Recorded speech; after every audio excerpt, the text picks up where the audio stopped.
अस्सलाम वालेकुम। एक नई वीडियो के साथ मैं हूं यूसुफ नसीम चंद एडवोकेट। आज 29 अप्रैल का आगाज़ हो चुका है। आज एक और टॉपिक पर बात करते हैं। एग्रीकल्चर लैंड और नॉन एग्रीकल्चर लैंड की तकसीम का क्या तरीक़ेकार होता है। सबसे पहले हमें ये देखना होता है कि लैंड एग्रीकल्चर है या नॉन एग्रीकल्चर लैंड है। अगर लैंड एग्रीकल्चर है तो उसको रेवेन्यू एक्ट 1967 डील करेगा। अगर लैंड नॉन एग्रीकल्चर है उसको पंजाब पार्टीशन एक्ट 2012 डील करेगा। अगर लैंड एग्रीकल्चर है तो उसको रेवेन्यू कोर्ट तहसीलदार की अदालत डील करेगी। अगर नॉन एग्रीकल्चर जिसको हम सकनी रहायशी कमर्शियल लैंड कहते हैं उसको सिविल कोर्ट डील करेगी। सबसे पहले नॉन एग्रीकल्चर लैंड की तकसीम का क्या तरीक़ेकार होता है इस पे आज बात करते हैं। सबसे पहले हमें सेक्शन 4 पंजाब पार्टीशन एक्ट 2012 का सिविल कोर्ट में दावा दायर करना पड़ेगा, जिसके साथ तमाम को ओनर को पार्टी बनाया जाएगा और दावा दायर करते वक्त लैंड की तमाम डिटेल मेंशन करनी। किसी ख़ास यूनिट के ख़िलाफ़ तकसीम का दावा नहीं हो सकता, इसलिए अगर आपने किसी ख़ास यूनिट के लिए तकसीम का दावा किया हुआ है तो अदालत उसे खारिज कर देगी। इसके बाद दावे के साथ लैंड के मुतल्लिक तमाम डॉक्यूमेंट लगाने पड़ेंगे, ख़ास तौर पे फर्द अलग बे जीन। इसके बाद अदालत तमाम ओनर्स को नोटिस जारी कर देगी। अगर कोई भी ओनर नहीं आता तो अदालत उसके खिलाफ़ अखबार इश्तिहार का आर्डर कर देगी। अगर फिर भी कोई ओनर नहीं आता तो अदालत उसके खिलाफ़ एक्स पार्टी का आर्डर कर देगी। अगर कोई ओनर अदालत में आ जाता है तो उसे एक्स पार्टी डिग्री की मनसूखी के लिए एक दरख्वास्त देनी पड़ेगी विद इन 15 डेज़ जब उसे नॉलेज हुआ। उसके बाद अगर अदालत उसकी एप्लीकेशन मंजूर कर लेती है तो उस ओनर को पार्टी बनाया जाएगा। इसके बाद अदालत रिटन स्टेटमेंट का अगर कोई owner written statement within 1 month नहीं जमा करवाता तो अदालत उसका राइट स्टॉप आउट कर देगी। इसके बाद 2 किस्म के ओनर होते हैं। एक ओनर वो होते हैं जिनके पास पोजीशन होती है और दूसरे ओनर वो होते हैं जिनके पास पोजीशन नहीं होती। और अगर जिस ओनर के पास पोजीशन नहीं है वो section 7 Punjab partition immovable property act 2012 के तहत अदालत को एप्लीकेशन फाइल कर सकता है, तो अदालत उस पे मीन्स प्रॉफिट का आर्डर कर देगी, जिस पे तमाम को ओनर मीन्स प्रॉफिट जमा करवाने के पाबंद होंगे।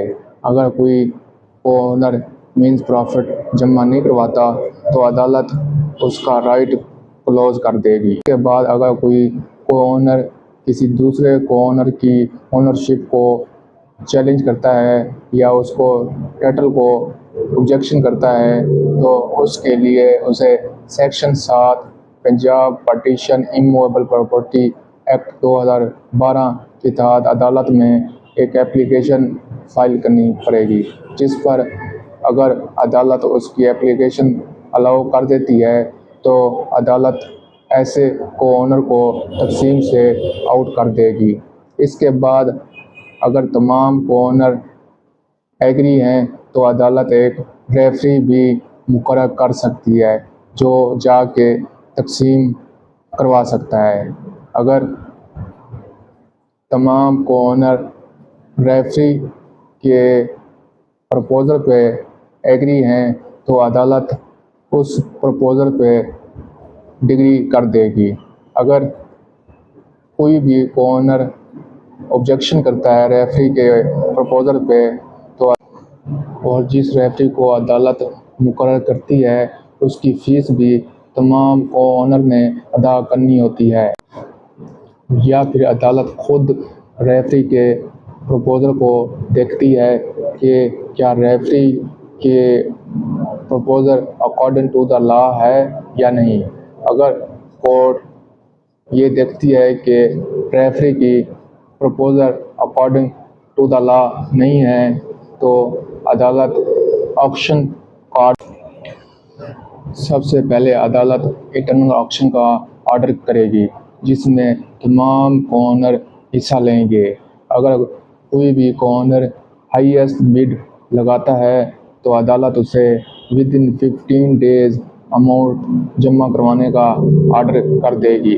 اگر وہ کارنر ودن 15 days اماؤنٹ جمع کروانے میں ناکام ہوتا ہے تو عدالت دوبارہ نئی انٹرنل آکشن کا آرڈر کر دے گی، لیکن وہ کارنر شامل نہیں ہو۔ اس کے بعد اگر انٹرنل آکشن نہیں ہو پاتی تو عدالت اس کے بعد اوپن آکشن کا آرڈر کر دیتی ہے، اور اوپن آکشن میں تمام کارنرز کے علاوہ باہر کے لوگ بھی حصہ لے سکتے ہیں۔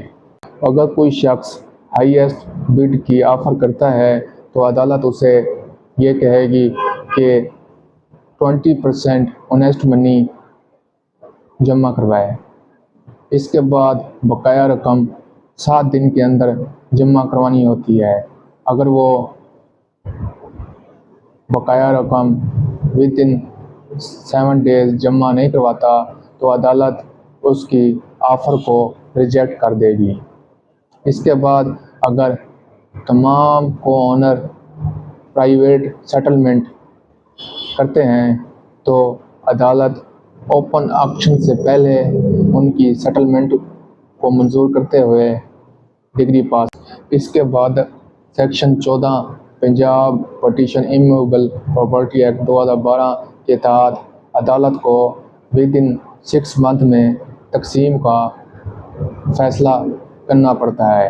اگر عدالت ودن 6 months میں فیصلہ نہیں کر سکی تو عدالت کیس کو ڈسٹرکٹ جج کے پاس بھیج دیتی ہے، اور ڈسٹرکٹ جج صاحب اس کیس کو یا تو اپنے پاس رکھ لیتے ہیں یا ٹائم ایکسٹینڈ کر دیتے ہیں۔ اس کے بعد اب ہم ایگریکلچر لینڈ کی تقسیم کا کیا طریقہ کار ہوتا ہے اس پہ بات کرتے ہیں۔ اگر آپ نے ایگریکلچر لینڈ کی تقسیم کروانی ہے تو آپ کو سب سے پہلے سیکشن 35 ریونیو ایکٹ 1967 کے تحت اپلیکیشن تحصیلدار کو دینی پڑے گی۔ اب ایگریکلچر لینڈ کی تقسیم کا کیا پروسیس ہوتا ہے انشاءاللہ اس پہ نیکسٹ ویڈیو میں آپ کو، اگر آپ نے ابھی تک میرا چینل سبسکرائب نہیں کیا تو ابھی جا کے میرے چینل کو سبسکرائب کر لیں تاکہ آپ کو نئی آنے والی ویڈیو کا نوٹیفیکیشن مل سکے۔ ایک اور نئی ویڈیو کے ساتھ پیش ہوں گے۔ اللہ حافظ۔